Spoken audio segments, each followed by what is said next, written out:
Hey guys, welcome to Unofficial Therapy. I am back, and this is a space where we talk about real life and not just, Instagram.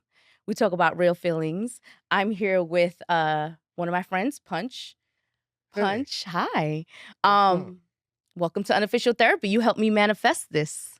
This is that's so powerful. That's powerful. Oh, wow. Okay. I mean, you've helped lots of people Yeah. manifest things. Yeah. And I remember our conversation. That's Now, beautiful. obviously, everyone knows who this guy is, icon, creative genius. I mean, has participated in so many other people's successful journey Yeah. in the hip hop world, Yeah. in the rap world, Yeah. in, a lot of other spaces. Yeah. But he's also helped me. It's crazy. We had a very quick conversation, and Yeah. I was trying to figure out, where I fit in and Hmm. how I could express myself in a, meaningful way. Love it. And I remember that phone call like it was Yeah. yesterday. Yeah. And you and I were talking, and you were like, Waheeda, given your vibe and your energy, Yeah. the perfect name for your podcast would be Unofficial Therapy. Beautiful. And I was like, I'm going to roll with that. I love that. That's so powerful. I should have did the first episode. If she's asked. I just be you know what? I shy away from doing pods often. I know that. It's like I do so much individual content. Like I really gotta like the person Yeah. to do it. Cause there's a lot of people that are attempting very heavily to Mhm. stay on the internet Yeah. and they can't individually innovate. Mm. So then they need to sit next to someone to create temperature. Hmm. I can just create it by myself. You really can. So then I just curve most people. Mhm. So it's definitely a picky and choosy thing. This is one part of the game that I'm actually picky and choosy because one, I really I really want people to take this side of the craft more serious. Yeah. It's extremely affordable to just get mics and cameras. Yeah. So they just do it. And then everybody has a pot. Yeah, but And it's then I not get turned off. yeah, but it's not meaningful. It's not pushing positive energy. Yeah. So I feel like that's what's important. yeah. And I even a direct, I'm gonna be real, even if it was, and it's gonna sound unique, even if it was harsh or mean, like there's still a skill set to this. Okay. Because some people think like trolling is just being an asshole. But like Charlemagne in the early, I don't want to say half, but early part in his career, he was definitely very like trolly. Mhm. But there was still a high level of technique and approach that he took. Mhm. He wasn't like, you're an asshole, let me just say something mean. Yeah. He'd wait, he'd pause, he'd peep it and go, all right, I see the weakness, and then he'll just keep tapping it and poking it. Now, because he's an advocate for mental health, he's like, I was extremely harmful to Yes. people's well-being, Yes. but he came from an extremely educated position Yeah. on how to agitate. I forget what he calls himself, something of agitation or aggravation or something like that. It's so like a interesting nickname, but- because it requires a skill to be Mhm. able to poke at people. Yeah, But what I like to do Yeah, is the other side. enhance and love and cherish and Pour into their appreciate stuff. and pour into them, because there's been so many times in my life Yeah, where I didn't have that. I respect it. And so I had to, there were so many tearful moments Mm. because I didn't have that I said, well, I'm going to use any type of conversations I have to, make it something meaningful and productive, be positive, be kind, be generous in, I you love know, the prayers, because Yeah. our words, Yeah, these words that we speak every day, they're prayers, I feel that. they're manifestations, Mhm. and I know religion is something, or Yeah. spirituality is Yeah. something that, you have your own views on, and I Yeah. get that. Yeah. But everything that we do and we say, it's our power. Agreed. And we're giving it to the world. And I just want to give, the positive. Yeah, I'm not against it. I think um I try my best to be, and this is the line where it gets gray. I just really want to be the greatest version of myself. Mhm. I really live and die by just do unto like you'd want everybody else to do unto you. Absolutely. So when I'm on the street, I know my face card is high right now. So people are seeing me all the time. Yo, you're a punch, I stop. What's going on? I'm very direct. Hey, what's up? I'm giving you a very eye to eye. I'm gonna give you a very small window of time to captivate the attention. You got your shot. What's up? Um, yo, I just wanted to just know, okay, then hit me on a DM, and they kind of go, shit, I fucked up. And I'm like, you did, because there was the moment I was giving you all the attention that you wanted. Because that's what I would have wanted on my come up. Someone in a lit position to be like, yes, what's going on? You want the picture? I got you. I'm never a dickhead. I'm never an asshole. I'm always just going to do what we need to do, but I'm going to get very like, okay, this is what you want. And some people get so pressured by like what they think they want. Like, I just really want a moment. Okay, you got it. And they're like, oh, that's so deep. And I'm like, it's just what you're asking for. I'll give it to you. So because of that, I operate under the notion of being who I wanted people to be to me. You get what I'm Yes. saying? And Yes. so I live on that energy. I know you want the attention here. They're not prepared. A lot of people are not prepared for what they want. When they actually get But it. there you go. Yeah. They can't say Punch was an asshole. So we talk. I love that. We talk about your. Let's start from the beginning. Let's do it. Let's talk about that childhood you had growing up in Brooklyn. You're a product of Brooklyn, New York. Yes, Canarsie to be specific. Canarsie to be specific. Yeah. I'm in Flatlands, but I'm not mad at it. right around the corner. Yeah. But talk to me about that. Like, So, what was that like? I'm born on 106th Street and Flatlands, ironically, but in the Canarsie side. I'm born in there. I'm from the hundreds. My mother is from St. Vincent. Very, very, very humble.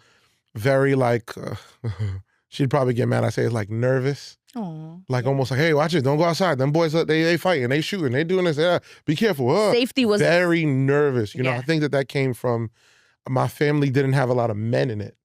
To be really honest, I think that gets understated. So there's a lot of women in my family. So I was like the first boy that came into it from my mother's side, and just overall in the family. There weren't a lot of men. My pops, playing double dutch. He appears when he wants, he jumps in and out, whenever he wants. Once I started to, to articulate and even comprehend what was going on, it was very short. It was a very short-lived moment of confusion when I was young, and then I just started to understand, like, oh, I don't believe him. So I learned at a very young age that my father was a liar, and that he was very deceitful, and really just not the guy that my mother needed at that point. As I've grown older, I know where it's sourced from. Exactly. So I had a very difficult time connecting to my mother at a young age. I grew up really, really young. Let me say this. I grew up really young, in my opinion. I just stopped watching cartoons. I just said this on a phone call the other day. I stopped watching Disney, didn't look at Nickelodeon. I was like, that's childish. I just stopped when I was like 10. And I don't know where that initial fuel came to be like, I'm gonna grow up, I'm gonna be grown. Wow. Maybe it was an internal, I'm gonna protect my mother. I have no idea the source of it. But I just remember being like that was like a thing. It was like a thing to me. Like, I'm not a kid. I'm grown, I'm mature. And wanted to be outside. And I became very attracted to like the aggressiveness of what outside was. And like that's what it was. And I think that there was like see, I'm not scared. Ma, you be bugging. I'm not scared outside. Outside is cool. It's what it is. Being I was 6 foot when I was 11. That didn't help. You get what I'm saying? So now you're talking about I look older than I am. I'm bigger than a lot of my peers. So I think that aggression, maybe even that competitiveness, that level of harshness and coldness that was outside, just made me feel comfortable. So mom is obviously caring, paranoid, kind of paranoid, scared, worried. I mean, this was nervous. This was I hear that a lot of people. This is late 90s, early 2000s. Right, early that 2000s. They migrate to the United States, and there is some sort of cultural barrier where they're afraid of something that's different, right? And I get that. And also, New York was a dangerous place. Early 2000s was a lot, so right. My mom was shook. Again, as I got older, I understood. As I'm young, I'm just like, yo, you just nervous at everything. You scared. You could be scared. I'm not scared. And it used to get a lot of headbutting. So that intrigue started to create a distance because I'd be like, I'm not scared of what's outside. You might be. And I think I started to get a lot of disconnect with my mother at a young age because of it. As I got into my teenage years, I started to understand that I was angry at her because she would entertain my pops. I'd be like, this nigga's, this guy, you gotta be kidding me.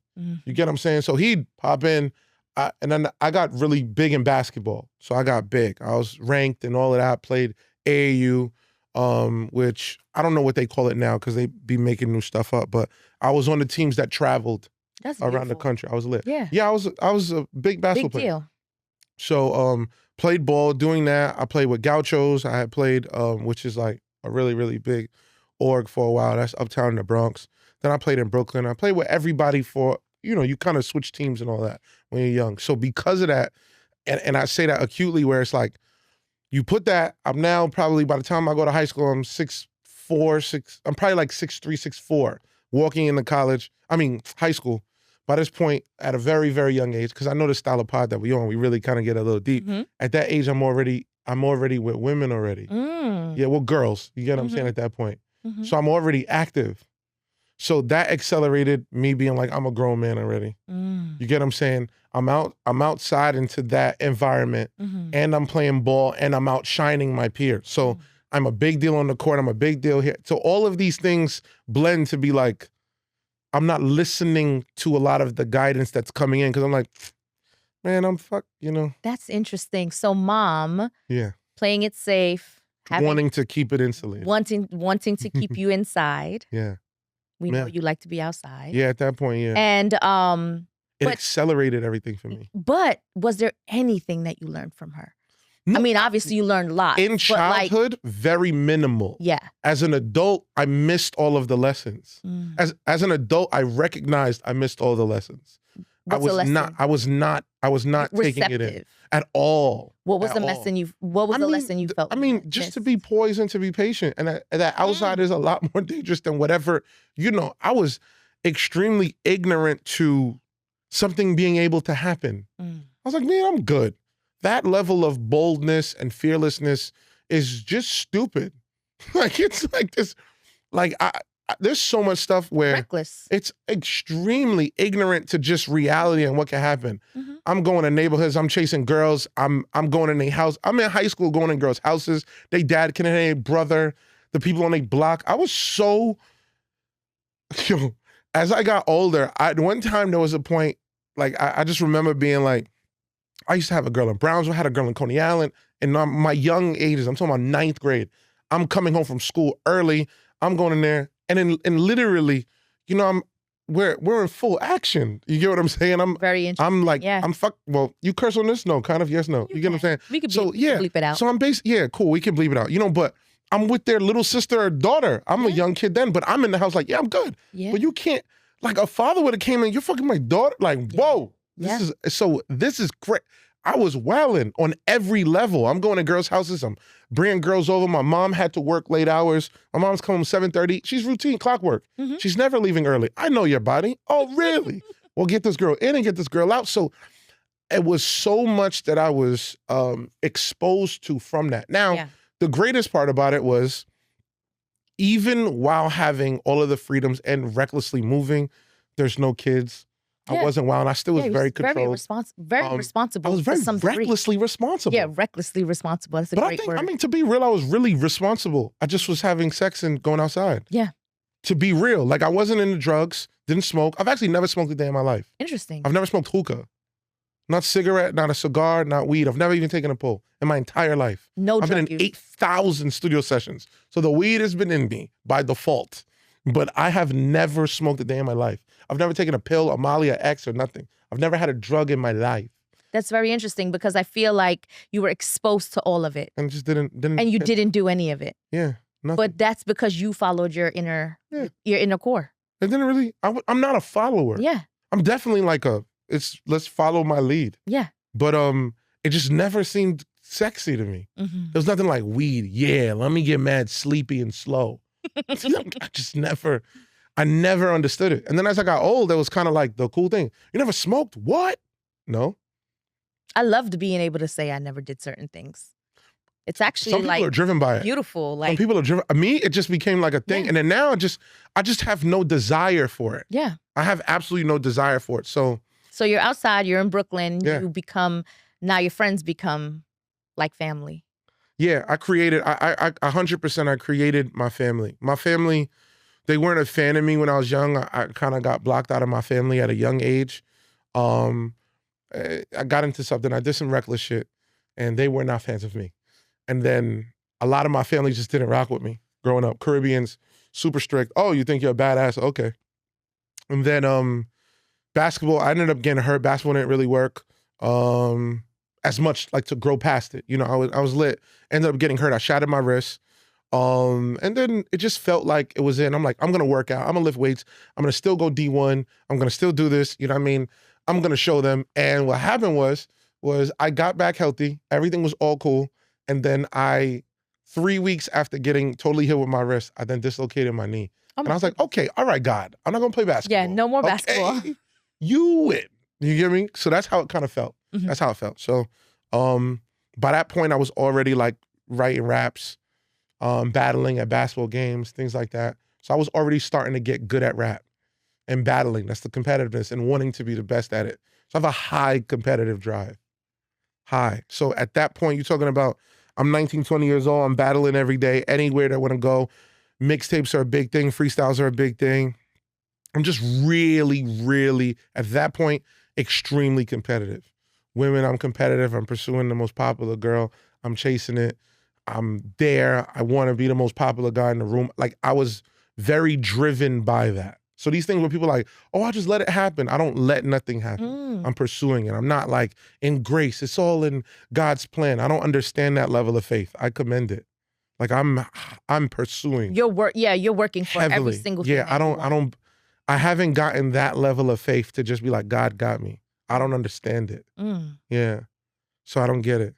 So then, even like when we're looking back at all the things that you've done, all the incredible things that you've done in your Mhm. career, there's so many people that, I mean, just being that innovative, being attached to so many great movements, Mhm. just being the creative force behind so many great movements.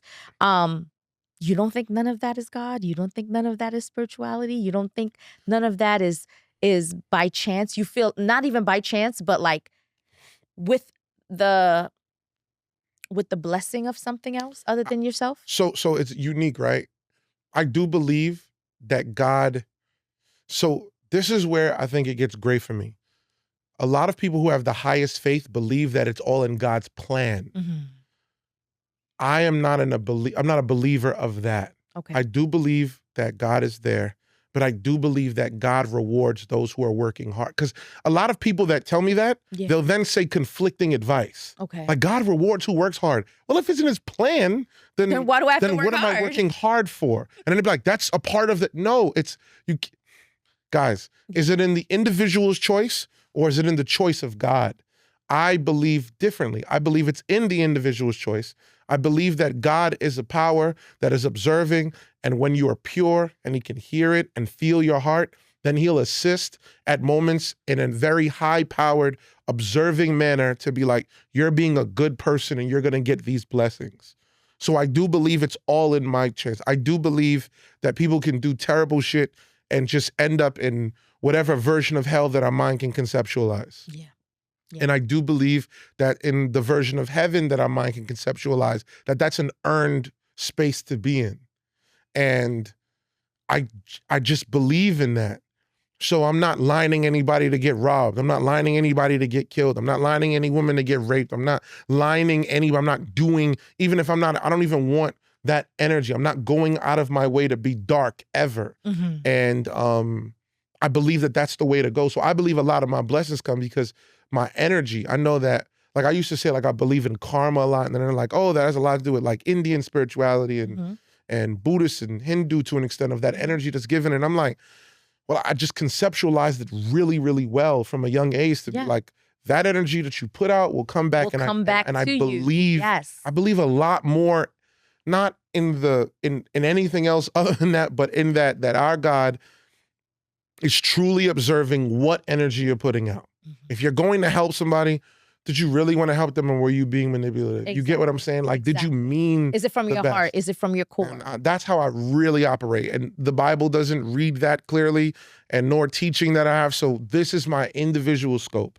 If there is a definition of it, I believe that God is literally going, hey, Punch, what are you doing with this opportunity of life that you have? Are you doing the right thing? Are you working hard? Are you trying? Are you being evil? Are you being positive? Are you trying to help people? For that, I will continue to throw blessings and, oh, stop that car that was going to hit that thing. No, and those things, because you deserve it, because you're just doing the right way of life.